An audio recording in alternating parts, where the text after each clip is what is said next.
ये तो आप सब जानते हैं कि बाबा दीप सिंह जी ने शहीद होने के बाद अपना कटा शीश हाथ में पकड़ा और बिना शीश के दुश्मनों को मौत के घाट उतारते हुए श्री हरमंदिर साहिब को आज़ाद करवाया। लेकिन क्या आपको पता है कि 10वें गुरु गोबिंद सिंह जी ने कई साल पहले ही भविष्यवाणी कर दी थी कि बाबा दीप सिंह शहीद होने के बाद भी जिंदा रहेंगे और अपना कटा शीश हाथ में लेकर घंटों तक युद्ध लड़ेंगे। ये भविष्यवाणी कैसे सच हुई, आज की इस वीडियो में हम आपको इस बारे में बताएंगे। वीडियो में हम आपको ये भी बताएंगे कि 18 साल की उम्र में जब बाबा दीप सिंह जी ने पहली बार गुरु गोबिंद सिंह जी को देखा तो ऐसा क्या हुआ जिसने उनकी पूरी दुनिया ही बदल कर रख दी।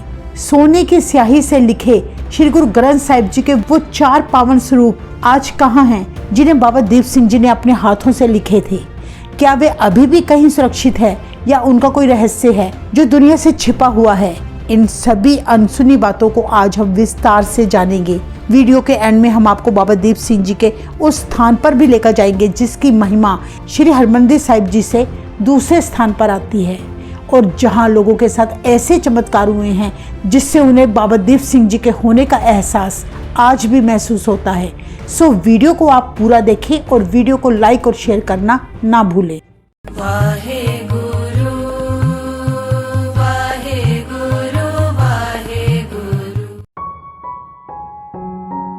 बाबा दीप सिंह जी का जन्म 26 जनवरी 1682 को अमृतसर के गांव पहुविंड में हुआ। उनके पिता भाई भक्तू जी और माता जीवनी जी गुरु गोबिंद सिंह जी के श्रद्धालु थे। विवाह के 15 साल तक भाई भक्तू जी के घर कोई संतान न हुई। प्रभु ने उन्हें धन दौलत से तो नवाजा था, लेकिन संतान की कमी उन्हें हमेशा खलती रही। एक दिन उनके घर एक महात्मा आए। दोनों पति पत्नी के उदास चेहरों को देखकर उन्होंने इसका कारण पूछा। उन्होंने महात्मा को अपनी पीड़ा बताई। इसके बाद माता जीवनी जी ने बड़े प्रेम पूर्वक उस महात्मा को मक्की की रोटी, साग, मक्खन और लस्सी परोसी। तब महात्मा ने प्रसादा छकते हुए वचन किया, गुरसिक कभी उदास नहीं होते, प्रभु के घर कोई कमी नहीं। देखना तुम्हारे घर एक ऐसा पुत्र जन्म लेगा जो महान योद्धा और बड़ा विद्वान होगा तथा पूरी दुनिया में तुम्हारी कुल का नाम रोशन करेगा। इतने वचन कहकर वे महात्मा अलोप हो गई। अगले वर्ष उनके घर प्रभु ने एक पुत्र की दात बख्शी जिसका नाम उन्होंने दीपा रखा। यही बालक आगे चलकर शहीद बाबा दीप सिंह जी कहलाए। जब बालक दीपा की उम्र करीब 18 साल की हुई तो उनके जीवन में एक मोड़ आया जिसने उनकी सारी जिंदगी ही बदल डाली। गुरु गोबिंद सिंह जी ने होला मोहल्ला के अवसर पर देश भर की संगतों को आनंदपुर आने का न्योता भेजा।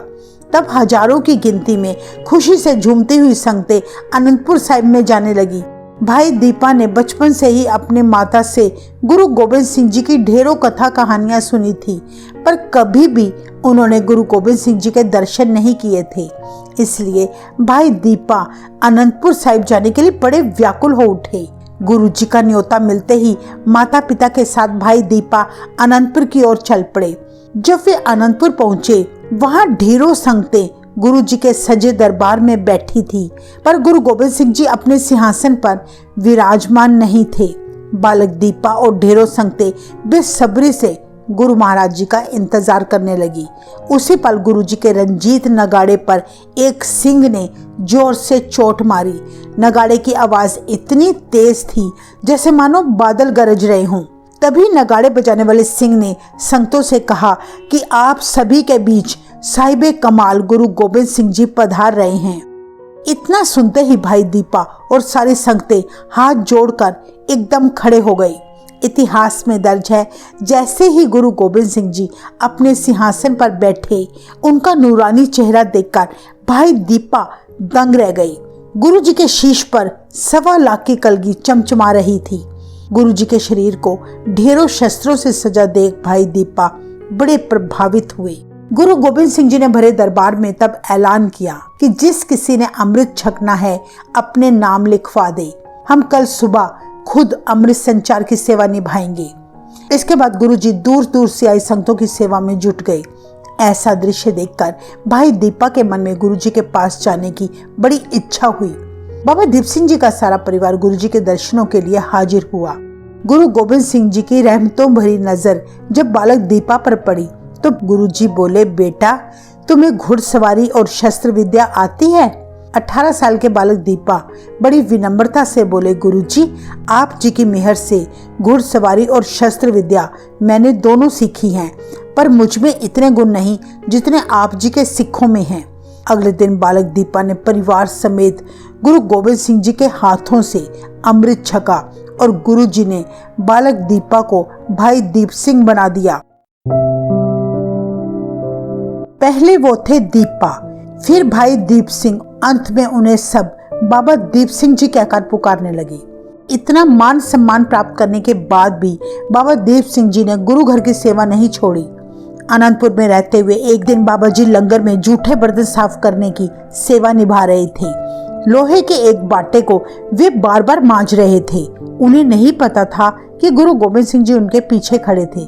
जब बाबा जी ने 6-7 बार बाटे को मांजा, ये देखकर गुरु गोबिंद सिंह जी बोले, दीप सिंह, बाटा मांज रहे हो? बाबा जी बोले, नहीं गुरुजी, बाटा तो पहली बार में ही मांज लिया था। फिर गुरुजी बोले, अगर बाटा साफ कर लिया है तो अब क्या साफ कर रहे हो? बाबा जी बोले, अब तो मैं अपना मन साफ करने लगा हूँ। गुरुजी बोले, दीप सिंह, तुझे कैसे पता चलेगा कि तेरा मन साफ हो गया है? बाबा जी बोले, महाराज, जब मैं इस बाटे को बार बार धोकर देखता हूँ तो मुझे हर बार बाटे में मेरा ही चेहरा दिखता है। इसका मतलब मेरे अंदर अभी भी अहंकार है। जब मुझे इस बाटे में आपका चेहरा नजर आएगा तो मैं समझूंगा कि मेरी सेवा सफल हो गई। ऐसा जवाब सुनकर गुरुजी ने बाबा दीप सिंह जी को कसकर अपनी छाती से लगा लिया और बोले, धन सिक्खी, मांग पुत्र जो मांगना है, आज तुझे सब कुछ मिलेगा। बाबा जी बोले, अगर देने लगे हो गुरुजी तो मुझ पर इतनी कृपा करो कि मेरा अंत समा धर्म युद्ध में हो। ये वर बाबा जी ने गुरु गोबिंद सिंह जी से खुद मांग कर लिया था। गुरु गोबिंद सिंह जी अपनी आखिरी मुकस्सर की जंग लड़ने के बाद दमदमा साहिब की धरती पर आ गए, जहां उन्होंने भाई दीप सिंह और भाई मनी सिंह जी को बुलाकर श्री गुरु ग्रंथ साहिब जी लिखने की सेवा सौंप दी। गुरु जी ने भाई मनी सिंह जी से कहा कि आपने बानी लिखनी है और भाई दीप सिंह जी ने कलमे और स्याही तैयार करनी है। इस तरह गुरु गोबिंद सिंह जी भाई मनी सिंह जी को बानी लिखवाते, भाई दीप सिंह जी कलमे और स्याही की सेवा निभाते। कहते हैं कि एक दिन गुरु गोबिंद सिंह जी भाई मनी सिंह जी और बाबा दीप सिंह जी से जब गुरु ग्रंथ साहिब जी लिखवा रहे थे, तब गुरु जी ने पहले गुरु नानक देव जी की बानी उच्चारण करते हुए कहा, जो तो प्रेम खेलन का चाओ, सिर धर तली गली मेरी आओ। जिसका अर्थ है, हे भाई, अगर तुम इस प्रभु प्रेम के खेल में उतरना चाहते हो तो अपना पहले अहंकार छोड़ो, फिर अपना शीश हथेली पर रखकर मेरे पास आओ। ये पंक्ति सुनते ही भाई मनी सिंह जी लिखने लगे। उसी पल बाबा दीप सिंह जी ने पूछा, गुरुजी, कैसे कोई जिंदा व्यक्ति अपनी हथेली पर खुद का शीश रखकर गुरु के पास जा सकता है? गुरुजी बोले, भाई दीप सिंह, एक समय आएगा तुम्हारे से करवा कर दिखाएंगे। सोचने की बात है कि बाबा दीप सिंह जी की शहीदी 75 साल में हुई थी और गुरु गोबिंद सिंह जी शीश भेंट करने वाली बात बाबा दीप सिंह जी को जवानी के समय में ही बता दी थी। बाबा दीप सिंह जी कितनी महान शख्सियत के मालिक थे, जिन्होंने शीश देने वाली बात जानकर भी गुरु जी का कभी साथ नहीं छोड़ा। कोई आम इंसान होता तो ये बात सुनकर कब का साथ छोड़कर भाग गया होता। दमदमा साहिब में रहते हुए श्री गुरु गोबिंद सिंह जी ने श्री गुरु ग्रंथ साहिब जी की भीड़ करीब 9 महीने और 9 दिन में पूरी लिखवाई थी। इसके बाद महाराज नांदेड़ महाराष्ट्र चले गए और बाबा दीप सिंह जी को दमदमा साहिब में रहकर श्री गुरु ग्रंथ साहिब जी की प्रतिलिपियां लिखने की सेवा सौंप गए। बाबा दीप सिंह जी ने दमदमा साहिब में 31 साल बिताए, जहां रहते हुए उन्होंने गुरु ग्रंथ साहिब जी के 4 स्वरूप गुरमुखी में लिखे थे। आपको ये जानकर बड़ी हैरानी होगी, बाबा दीप सिंह जी ने 2 सेर सोने को पिघलाकर उसकी स्याही बनाकर चारों गुरु ग्रंथ साहिब जी के स्वरूप लिखे थे। पहला स्वरूप अमृतसर के श्री अकाल तख्त साहिब में भेंट किया गया, दूसरा स्वरूप तख्त श्री केसगढ़ साहिब, तीसरा तख्त श्री पटना साहिब और चौथा तख्त श्री हजूर साहिब नांदेड़ में भेंट किए गए। आज भी इन सारे स्वरूपों के दर्शन तख्त श्री दमदमा साहिब और तख्त श्री पटना साहिब में किए जा सकते हैं। दमदमा साहिब में रहते हुए बाबा जी ने बेअंत बाणियां बेअंत गुटके साहिब लिखे थे। एक छोटा गुटका साहिब बाबा जी हर समय अपने कमर कस्से में बांध कर रखा करते थे। आज भी दमदमा साहिब की धरती पर संगतें बाबा जी के उसी छोटे गुटके के दर्शन भी करती हैं। जब आप दमदमा साहिब जाएं तो बाबा जी की लिखी बानियां और पोथी साहिब के दर्शन करके आपको समझ आ जाएगा कि ये 18 शेर का 2 धारी खंडा चलाने वाले, ये शीश तली पर रखने वाले कोई मामूली नहीं, कोई खास ही हैं जो मौत को गले लगाने से भी नहीं डरे। 1757 ईस्वी में जब अहमद शाह अब्दाली दिल्ली, आगरा, मथुरा से खजाना लूटकर और बेकसूर ढेरों लड़कियों को बंदी बनाकर अफगानिस्तान ले जा रहा था, तो शहीद मिसल के मुखी बाबा दीप सिंह जी ने अपने सिंगों के साथ अब्दाली के जत्थे पर हमला करके लूटा हुआ खजाना और लड़कियां छुड़वा ली थी। अहमद शाह ये देखकर भड़क उठा। फिर उसने अपने जनरल जहान खां के अधीन 1000 फौज देकर खुद काबुल चला गया। साथ ही फरमान जारी कर गया कि अमृतसर शहर और हरमंदिर साहिब दोनों को तहस नहस कर दिया जाए। जहान खान ने आदेश मानकर श्री हरमंदिर साहिब की बेअदबी करनी शुरू कर दी। कहते हैं एक दिन बाबा दीप सिंह जी जब दमदमा साहिब में बैठे श्री गुरु ग्रंथ साहिब जी के स्वरूप लिख रहे थे, तभी एक सिख ने आकर फतेह बुलाई और बोले, बाबा जी आप जो श्री गुरु ग्रंथ साहिब महाराज के स्वरूप लिख रहे हो, इन स्वरूपों का जहां आपने प्रकाश करना है, उस हरमंदिर साहिब को अहमद शाह अब्दाली नष्ट करने की तैयारियां कर रहा है। उसने अमृत सरोवर को खत्म करने के लिए मिट्टी से भर दिया है। ये उस समय की बात है जब 10वें गुरु गोबिंद सिंह जी ज्योति ज्योत समा चुके थे। बाबा दीप सिंह जी ने उसी वक्त कलम एक तरफ रखी और बोले, तुम ये क्या कह रहे हो? सिख बोला, बाबा जी मैं सच बोल रहा हूँ। अगर गुरु की खालसा फौज अमृतसर ना पहुंची तो हरमंदिर साहिब को वो बिल्कुल खत्म कर देंगे। इतना सुनते ही बाबा जी की आंखों में खून उतर आया। उन्होंने कलगीधर पिता गुरु गोबिंद सिंह जी के आगे दोनों हाथ जोड़कर अरदास की, हे महाराज, जितनी देर तक मैं जुल्मी अफगानों के झंडे अमृतसर की धरती से उखाड़ नहीं फेंकता, उतनी देर तक मैं शहादत का जाम नहीं पीऊंगा। बाबा जी ने 18 शेर का 2 धारी खंडा अपने हाथ में पकड़ा और नगाड़े पर दोहरी चोट मार के सत श्री अकाल के जयकारे लगाते हुए बोले, गगन दमामा बाजियो परियो निशाने काओ, खेत जो मांडियो सूरमा अब जूझण को दाओ का जाप करते हुए दमदमा साहिब से चलकर तरन तारण की ओर रवाना हुए। तरन तारण साहिब पहुंचकर गुरु अर्जन देव जी के आगे अरदास करते हुए बोले, हे शहीदों के सरताज, जब तक मैं अपना प्रण पूरा नहीं कर लेता तब तक मैं शहीदी नहीं पाऊंगा। कोई आपके पास फूलियों का प्रसाद लेकर आता है तो कोई पतासों का, पर मैं आपके आगे अपने सिर की भेंट लेकर आऊंगा, आप परवान कर लेना। इसके बाद बाबा जी ने तरन तारण से बाहर आकर धरती पर अपने खंडे से एक लकीर खींचते हुए कहा, सिंगो, गुरुधामों की रक्षा के लिए हम मौत की रानी को ब्याहने चले हैं। जो भी हमारे साथ जाना चाहता है सिर्फ वही इस लकीर को पार करे, बाकी वापस चले जाएं। इतिहास में दर्ज है तब 10,000 सिंह छलांगे मारते हुए उस लकीर को पार कर गए। कोई भी वापस अपने घर को न मुड़ा। उस समय बाबा जी की उम्र करीब 75 साल की थी, पर उनमें जोश जवानों से भी कहीं ज्यादा था। तरन तारण की जिस जगह बाबा जी ने लकीर खींचते हुए सिंहों को ललकारा था, वहां आजकल गुरुद्वारा लकीर साहिब सुशोभित है। यह गुरुद्वारा गुरु अर्जन देव जी के गुरुद्वारा दरबार साहिब से करीब 1 किलोमीटर की दूरी पर बना हुआ है। अब हम आपको बहुत ही हैरान करने वाली बातें बताने जा रहे हैं। कहा जाता है जब बाबा जी अपने 10,000 सिंहों के साथ अमृतसर की ओर जा रहे थे तो रास्ते में एक स्त्री रूप दिव्य शक्ति प्रकट हुई। ये कोई साधारण प्राणी नहीं थी, ये थी होनी यानी मौत। स्वयं बाबा जी के रास्ते में आकर खड़ी हो गई और बोली, देव सिंह आगे मत बढ़ो, जो रास्ता तुमने चुना है वहां से लौटकर कोई जीवित नहीं आता, अब तुम्हारी मौत निश्चित है। बाबा जी बोले, मैं किसी के हुक्म में नहीं चलता, मैं केवल गुरु की आज्ञा में चलता हूँ।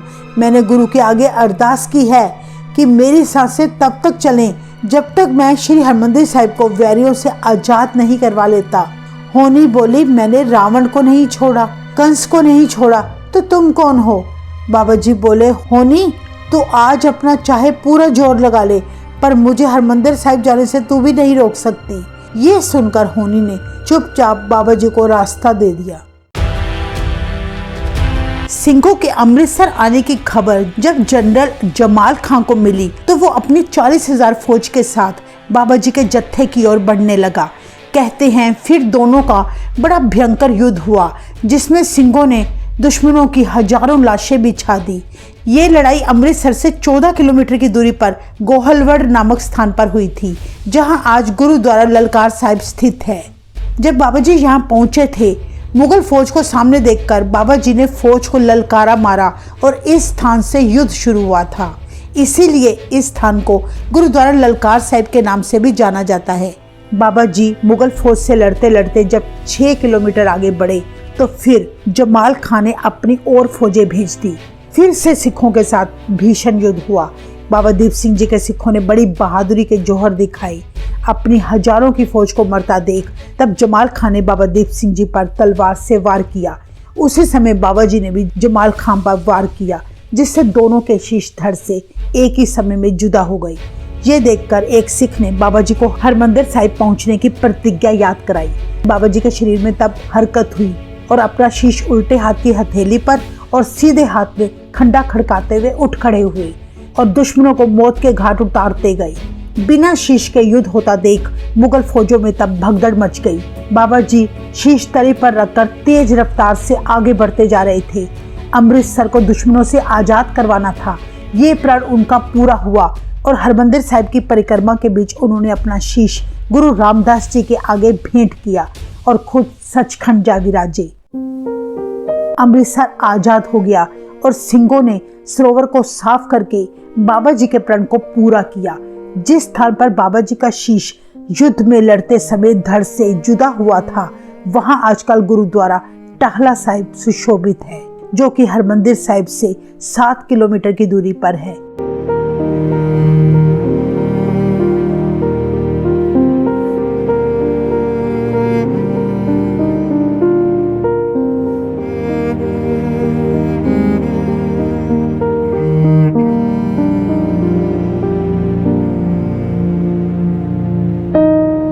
जिस स्थान पर बाबा दीप सिंह जी का संस्कार हुआ था, वहां आजकल गुरुद्वारा शहीदगंज बना हुआ है, जो कि हरमंदिर साहिब से 2 किलोमीटर की दूरी पर है। आज इस गुरुद्वारा साहिब की महिमा इतनी ज्यादा है कि आम दिनों में भी यहाँ संगतें दूर दूर से आकर नतमस्तक होती हैं। अब इस बात को हमें समझना होगा कि सतगुरु खजाने के मालिक हैं और शहीद बाबा दीप सिंह जी इस खजाने के पहरेदार हैं। अगर पहरेदार को खुश ना किया गया तो मालिक के दर्शन नहीं होते। पहरेदार को मिलकर ही मालिक तक पहुंचा जा सकता है। यही कारण है कि गुरुद्वारा शहीदगंज में हर दिन लाखों संगतों की रौनकें लगी रहती हैं। जो सिख हरमंदिर साहिब आते हैं वो शहीदगंज गुरुद्वारा साहिब के दर्शन जरूर करते हैं। लोगों को पूरा विश्वास है शहीदगंज गुरुद्वारा साहिब में जाने से मन की सब मन्नतें पूरी होती है। जब तक सिख कौम जिंदा है, बाबा दीप सिंह जी भी जिंदा शहीद के तौर पर सत्कारे जाएंगे। आज भी बैठे हैं बाबा दीप सिंह जी हरमंदिर साहिब में। जब 1984 में दिल्ली की फौजों ने टैंकों और तोपों से हरमंदिर साहिब पर हमला किया था, जब हरमंदिर साहिब की परिक्रमा में टैंक घुस गए तो बाबा दीप सिंह जी के स्थान के आगे से टैंक रत्ती भर भी आगे नहीं जा सके। ये है शहीदों की ताकत जो आज भी वहां मौजूद है। वाहेगुरु जी का खालसा, वाहेगुरु जी की फतेह।